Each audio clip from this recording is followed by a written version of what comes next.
Dios les bendiga. Les habla el pastor David Aranda de la Iglesia Bautista El Calvario en Houston, Texas. Esperando que se encuentre bien, que se encuentre gozando de buena salud en su casa, en su hogar. Y bueno, yo estoy contento, estoy agradecido con el Señor porque Él ha sido bueno, porque hasta este día Él nos ha ayudado, nos ha proveído de lo que necesitamos. Gracias a nuestra amada iglesia, el Calvario, gracias a cada una de las familias, gracias a los líderes que han estado orando por un servidor. Y bueno, no me queda más que agradecerle al Señor porque pues Él nos ha sostenido hasta este día, hasta aquí nos ha ayudado Dios, dice la palabra. Y bueno, hoy quiero compartir algo con ustedes en este hermoso domingo. Quiero compartir un tema que creo que ha sido compartido por muchos predicadores, por muchos expositores, porque es un tema interesante, es un tema a considerar y tiene que ver con todos los cristianos. Este tema es lo que cuesta seguir a Cristo. Ese es el tema que vamos a estar abordando el día de hoy. Repito, lo que cuesta seguir a Cristo. No es fácil ser un cristiano, no es fácil ser un creyente. Muchas personas solamente piensan en los beneficios de ser cristiano, pero creo que la vida cristiana no es nada fácil. Vamos a estar, por favor, en el libro de Mateo, capítulo 16, versículo 24. Este es un texto muy conocido. Mateo, capítulo 16, versículo 24. Vamos a dar, como siempre, un momentito para que ustedes se acomoden, para que arrimen su taza de café. Hoy yo no estoy tomando nada, pero vamos a dar un poquito de tiempo para que tome su Biblia, para que se acomode, para que se siente ahí en el sillón. Y vamos a estar en Mateo, capítulo 16, versículo 24. Ese es nuestro texto lema. Y bueno, vamos a leer aquí en la Biblia qué es lo que dice Mateo capítulo 16, versículo 24. Dice así, si ya lo tienen, vamos a darle lectura. Yo lo leo y usted me sigue ahí con su vista. Dice la palabra de nuestro Dios así. Entonces Jesús dijo a sus discípulos, si alguno quiere venir en pos de mí, niéguese a sí mismo y tome su cruz y sígame.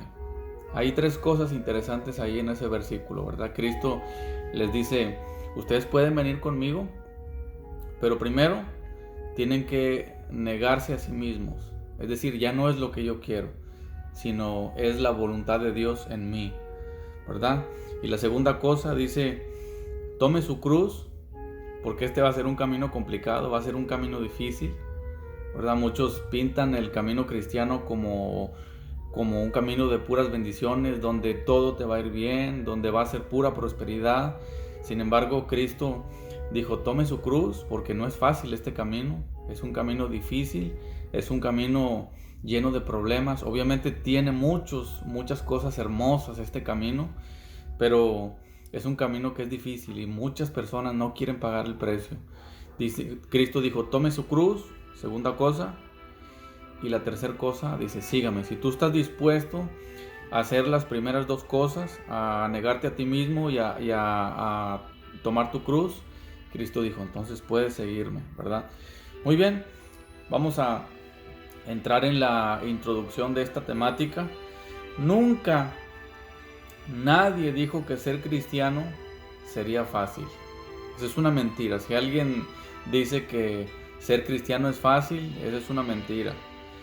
Es ilógico pensar que ser cristiano es vivir en un lecho de rosas. Sin embargo, a pesar de los sinsabores en esta vida, porque hay muchos sinsabores, siempre hay que buscar un motivo para estar contentos. Dijo el profeta Habacuc en el capítulo 3 del libro que lleva su nombre, en el versículo 17 y 18, él dijo, aunque la higuera no florezca, aunque no haya comida, Dice, con todo yo me gozaré. Porque no es el solamente estar contentos cuando tenemos abundancia, sino cuando hay escasez también hay que estar contentos. Hay que estar agradecidos con Dios cuando hay y cuando no hay. Dijo el apóstol Pablo, he aprendido a contentarme cualquiera que sea mi situación. Sé tener mucho y sé tener poco, ¿verdad? Entonces, en cualquier situación que nos podamos encontrar, siempre hay que buscar un motivo de alegría, ¿verdad? Simplemente el hecho de ser cristiano, creo yo que es o debería de ser un motivo de alegría. Entonces, el simple hecho de ser hijo de Dios debería traer alegría a mi corazón. Miren lo que dice el Salmo 137, búsquenlo conmigo por favor. Salmos capítulo 137, es un salmo muy hermoso.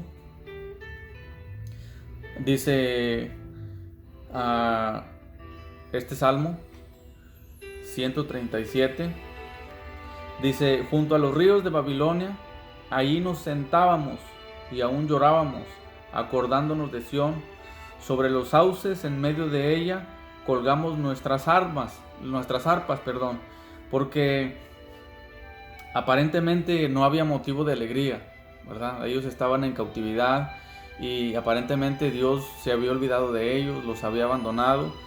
Dice, y los que nos habían llevado cautivos nos pedían que cantásemos, y los que nos habían desolado nos pedían alegría, diciendo, cantadnos algunos de los cánticos de Sión, ¿verdad? Como burlándose de ellos. Dice, ¿cómo cantaremos cántico de Jehová en tierra de extraños? Si me olvidare de ti, oh Jerusalén, pierda mi diestra su destreza. Mi lengua se pegue a mi paladar, si de ti no me acordare, si no enalteciere a Jerusalén como preferente asunto de mi alegría, ¿verdad? Entonces aquí en este salmo, ellos están tristes, están como se sienten abandonados por Dios y aparentemente no hay motivo de alegría. Pero como dije yo al principio, aunque aparentemente no hay nada que celebrar, no hay alegría, siempre debemos de buscar que nuestro corazón esté alegre, ¿verdad? Muy bien, quiero compartir 3 puntos con ustedes, sencillos, acerca de lo que cuesta seguir a Cristo, ¿verdad? Estamos abordando esta temática, lo que cuesta seguir a Cristo. Estamos en nuestro texto lema, en Mateo capítulo 16, versículo 24, donde Cristo dijo, si alguno de ustedes quiere venir en pos de mí, niéguese a sí mismo, tome su cruz y sígame, ¿verdad? Quiero compartir el primer punto con ustedes de lo que cuesta seguir a Cristo. Hablamos en la introducción de que no es fácil ser un cristiano, no es fácil ser un hijo de Dios. Hay muchas personas que piensan solamente en los beneficios de ser hijo de Dios. Sin embargo, hay muchas cosas negativas también, hay muchas espinas en este camino. Pero hay que aprender a disfrutar todos los aspectos de la vida cristiana.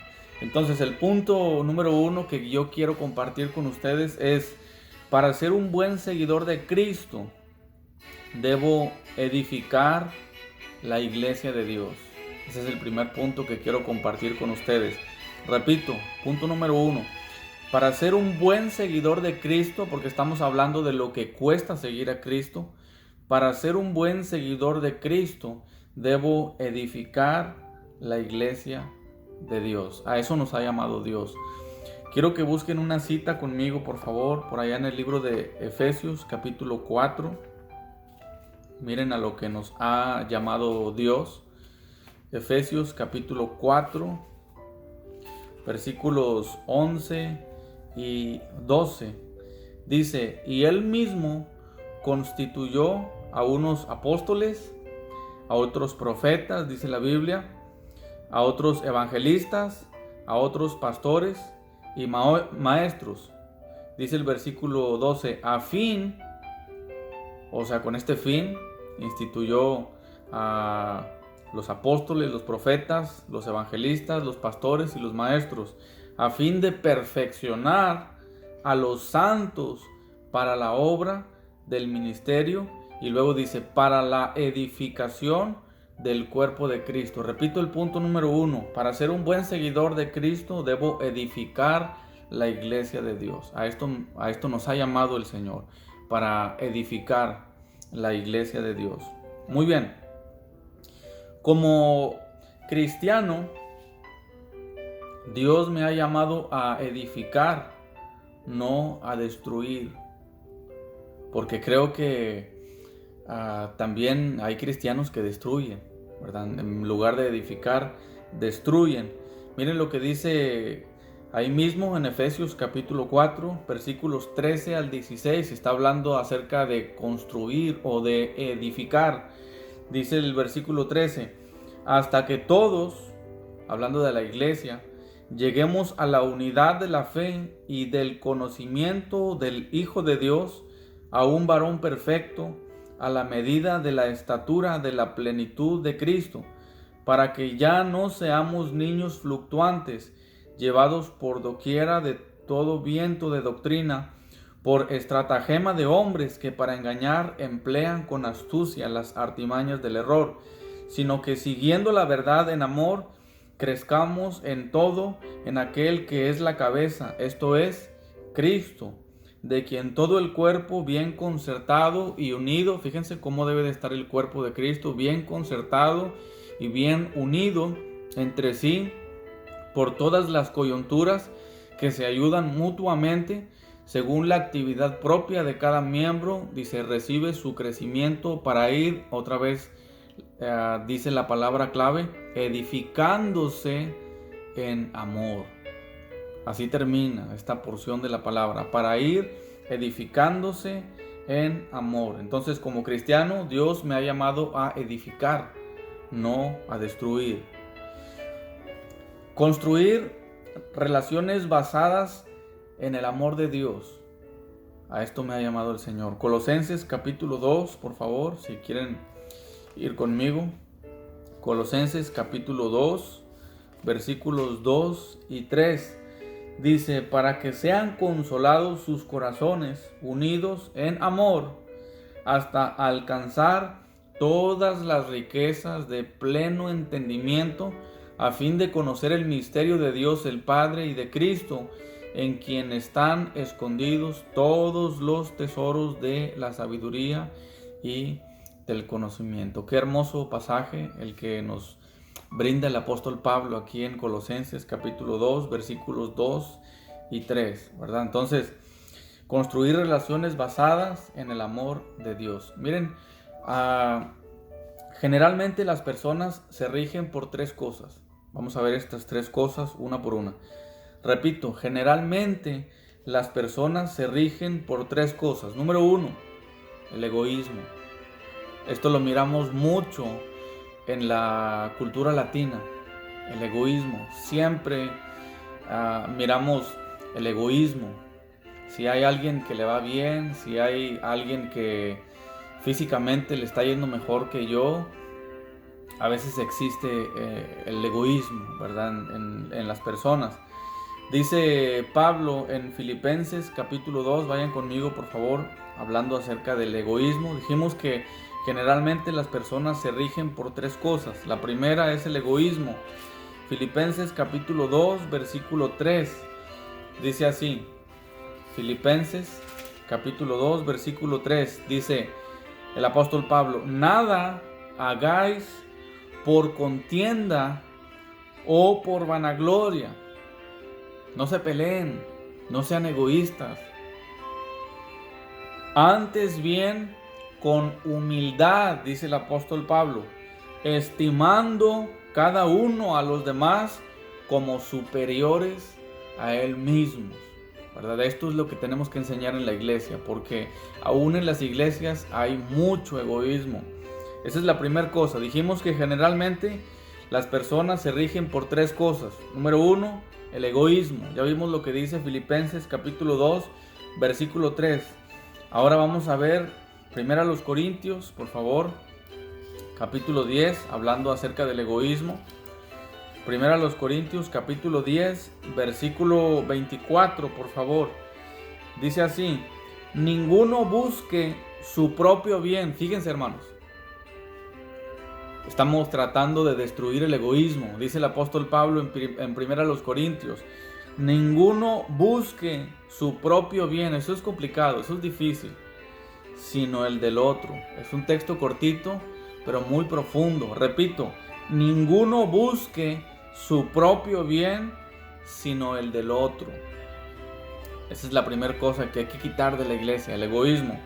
Número 2, la envidia. Es algo parecido al egoísmo, la envidia. Y también lo vemos mucho en la cultura de los latinos, ¿verdad? Siempre estamos viendo situaciones de envidia. Y eso no debe lo tenemos que hacer a un lado, sobre todo en la iglesia.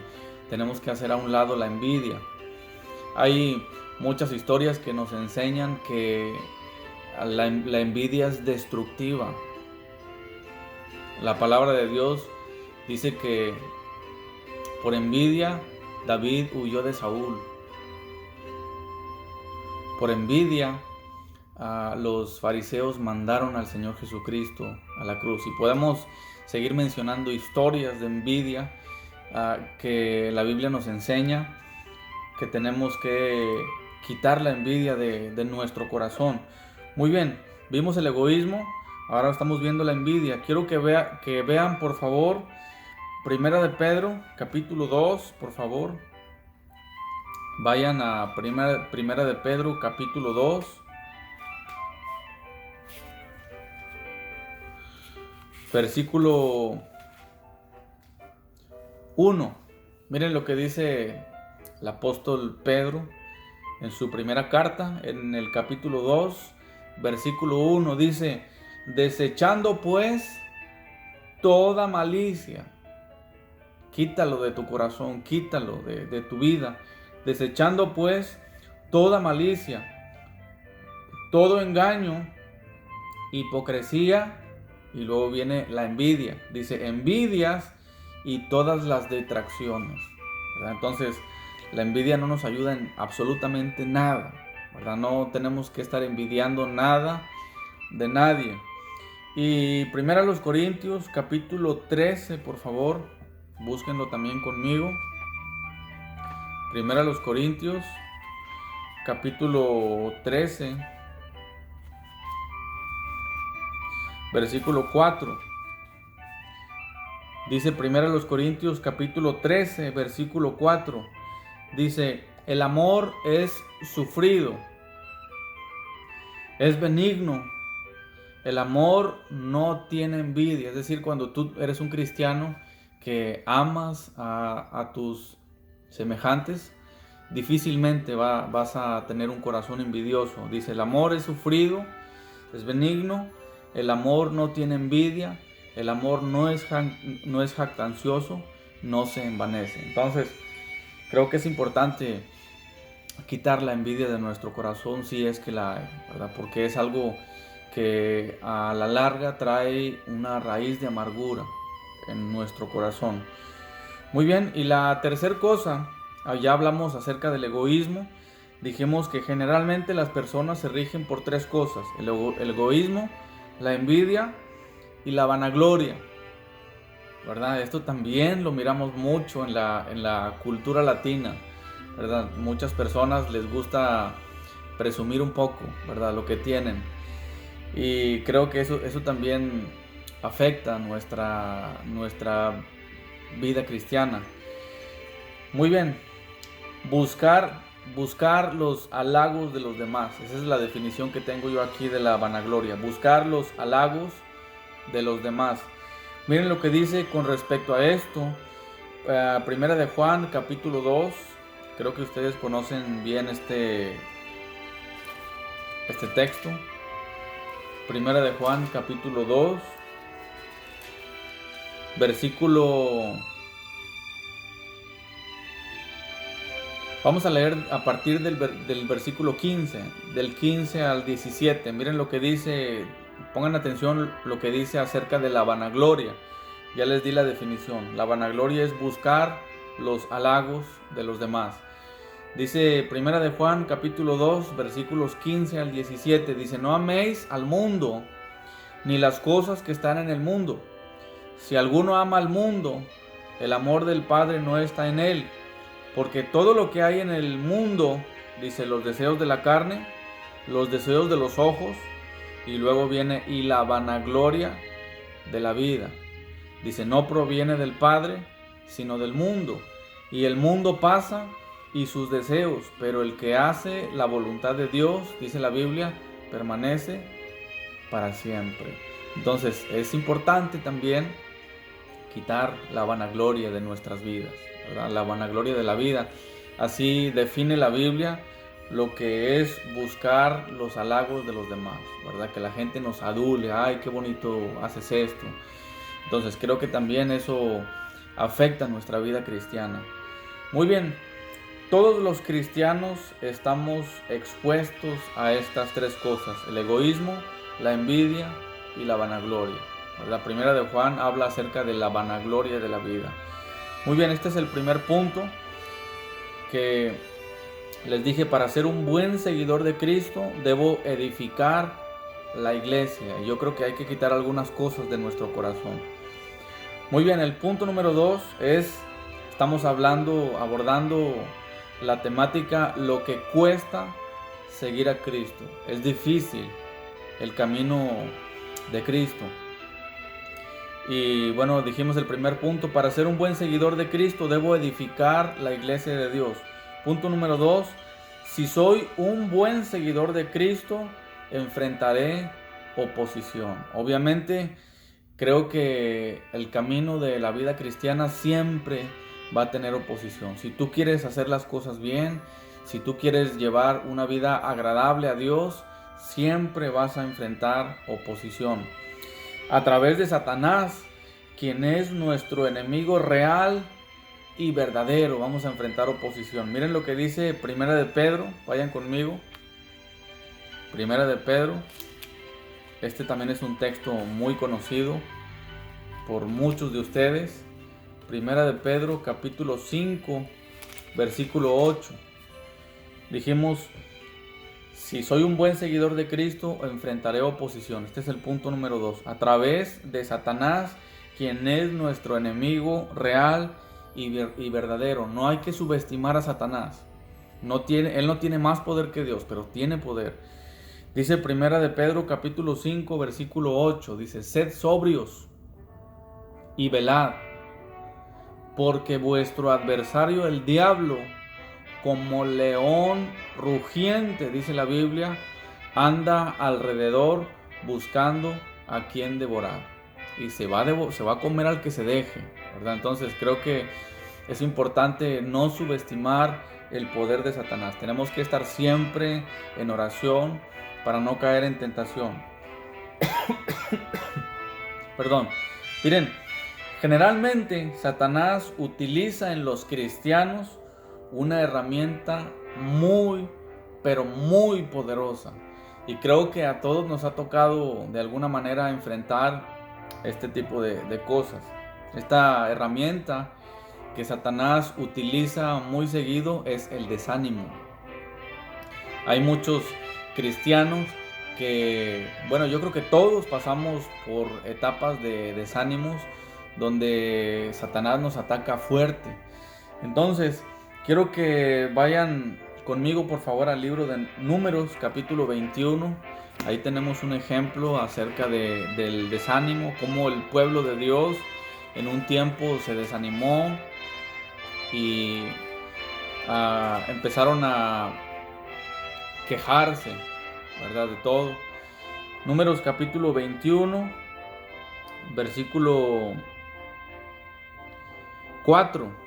Números capítulo 21, versículo 4. Dice así, miren.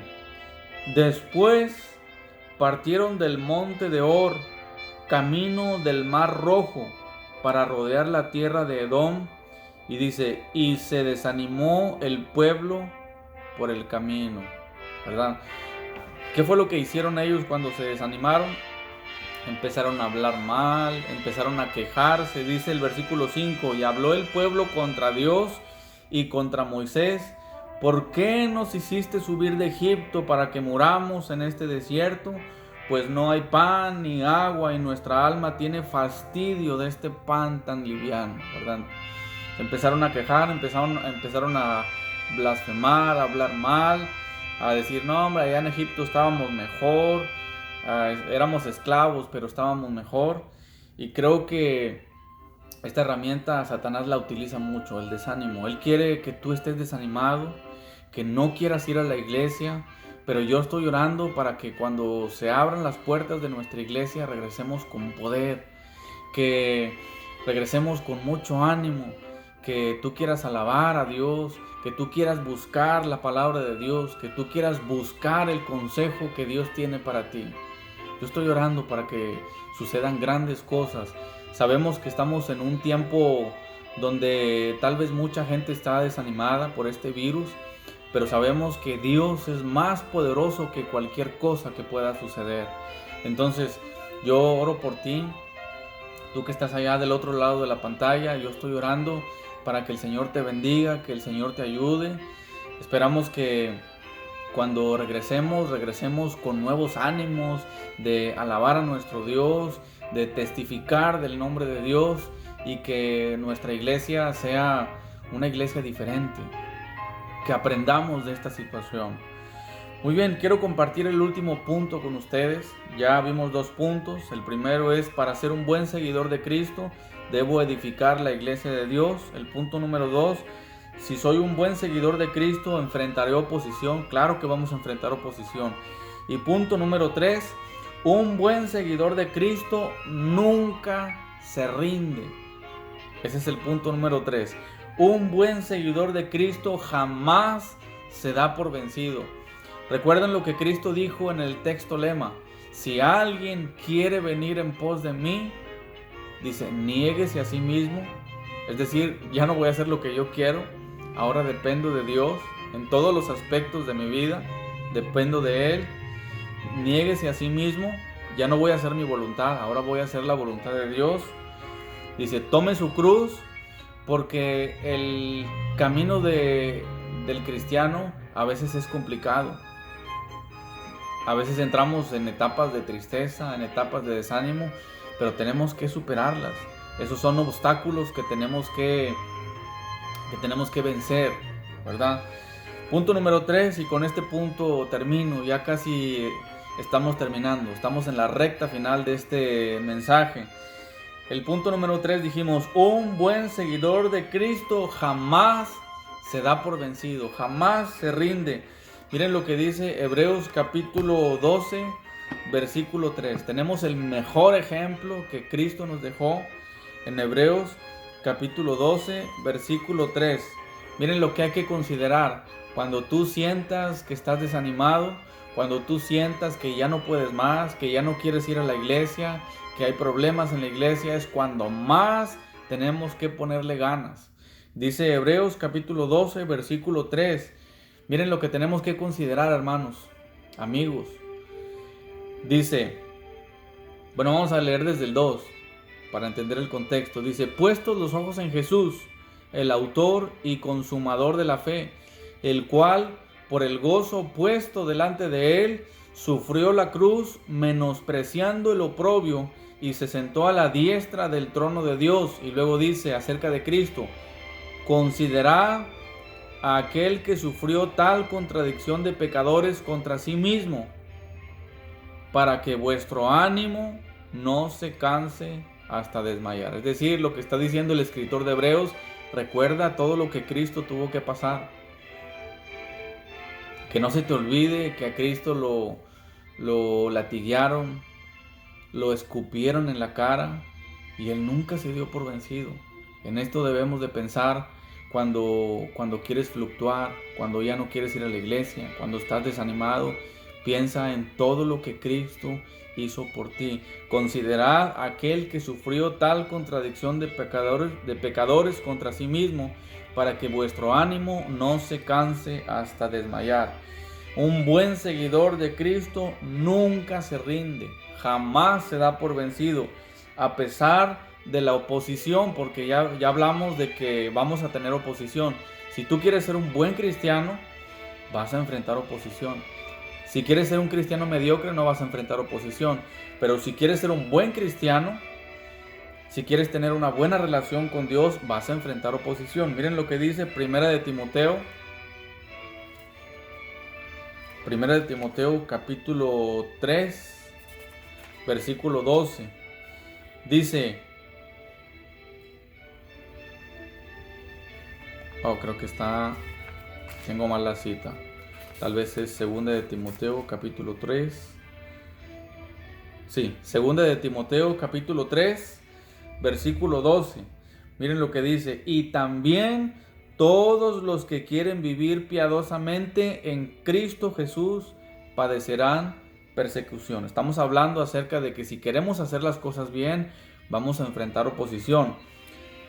Repito, dice el texto, Segunda de Timoteo 3:12, y también todos los que quieren vivir piadosamente en Cristo Jesús padecerán persecución.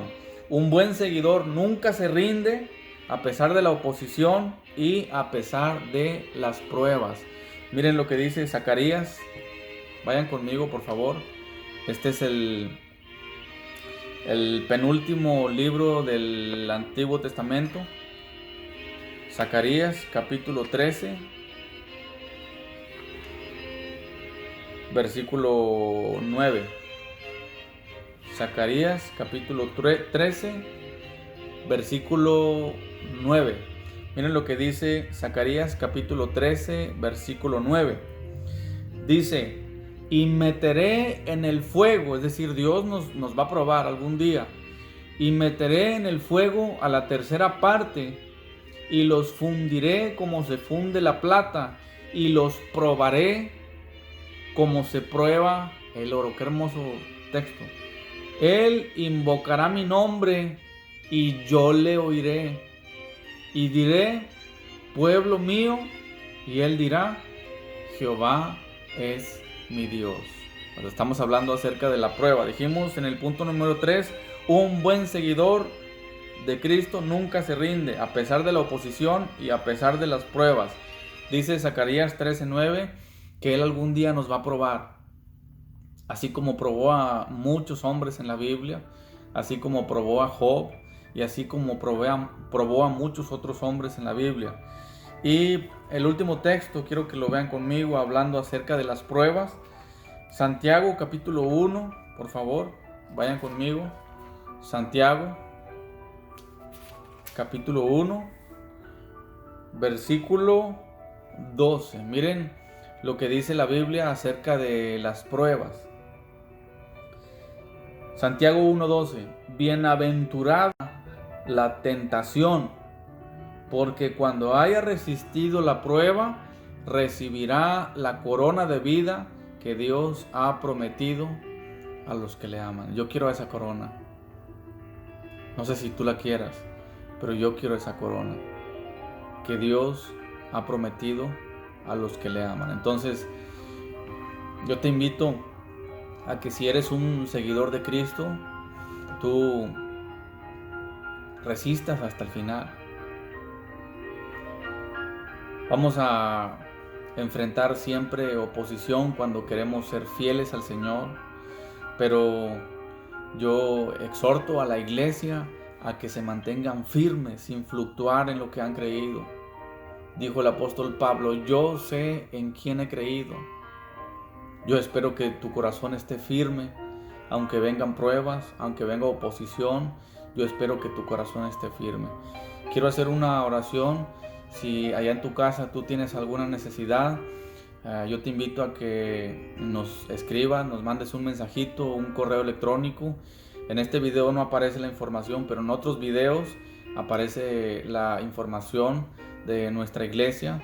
Mándanos un texto, mándanos un correo electrónico. Si tienes alguna necesidad espiritual, si podemos orar por ti, lo vamos a hacer con mucho gusto. Si te podemos visitar, lo haremos también con mucho gusto. Próximamente estaremos abriendo las puertas de nuestra iglesia.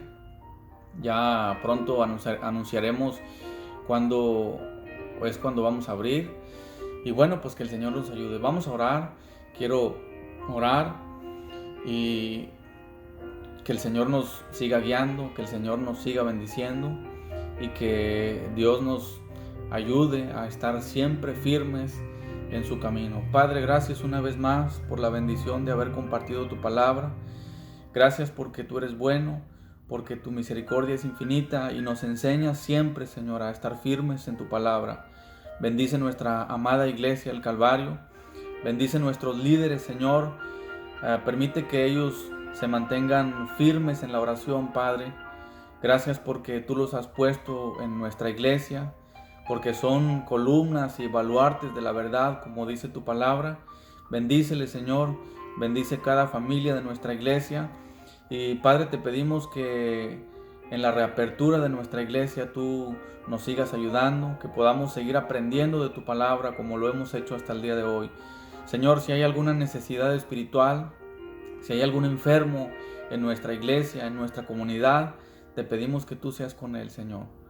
Padre, que tú te manifiestes en nuestras vidas, que seas con nosotros, que nos cuides de todo mal, de todo peligro.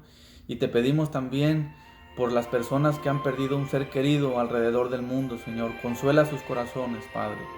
Te damos las gracias por este sermón y te pedimos que nos sigas hablando, que sigas trabajando en nuestro corazón. Te damos las gracias en el nombre precioso de tu Hijo amado, Cristo Jesús. Amén. Que Dios te bendiga. Si te gustó este video, te pedimos que le des compartir, que lo compartas. Si conoces a alguien que tiene alguna necesidad espiritual, comparte este video, creo que le va a gustar. Y bueno, que el Señor te bendiga y que tengas una excelente semana.